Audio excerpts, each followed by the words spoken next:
عزیز ساتھی ہو، ایک بچہ حفظ کر رہا ہوتا ہے اور آیت سجدہ تلاوت آتی ہے اور وہ بار بار اس کو پڑھتا ہے، یاد کرتا ہے، پھر جب وہ آیت یاد ہو جاتی ہے تو اس کو بار بار پڑھتا ہے، تو کیا ہر مرتبہ پڑھنے کے اوپر، سننے والے پر اور پڑھنے والے کے اوپر کیا ہر مرتبہ سجدہ واجب ہوگا؟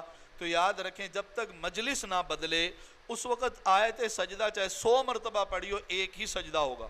اگر مجلس بدل جائے تو پھر سجدہ دوبارہ ہوگا۔ مجلس بدلنے کا دو مطلب ہے، ایک حقیقتاً بدل جائے یا حکماً بدل جائے۔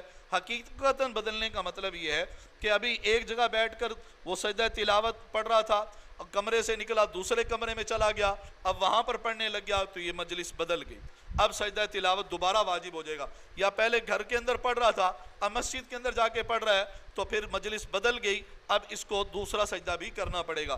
اسی طرح حکماً بدلنے کا مطلب یہ ہے کہ آدمی پہلے تلاوت کر رہا تھا، آیت سجدہ بار بار پڑھ رہا تھا، اب وہ لیٹ گیا یا چائے پینے لگ گیا، اب دوبارہ پھر اس نے وہی آیت دوبارہ پڑھنا شروع کر دی، تو اب اس کے اوپر 2 سجدے لازم ہوں گے، ایک نہیں ہوگا۔ اگر ایک ہی مجلس میں 100 مرتبہ پڑھے تب بھی ایک ہی سجدہ تلاوت لازم ہوگا۔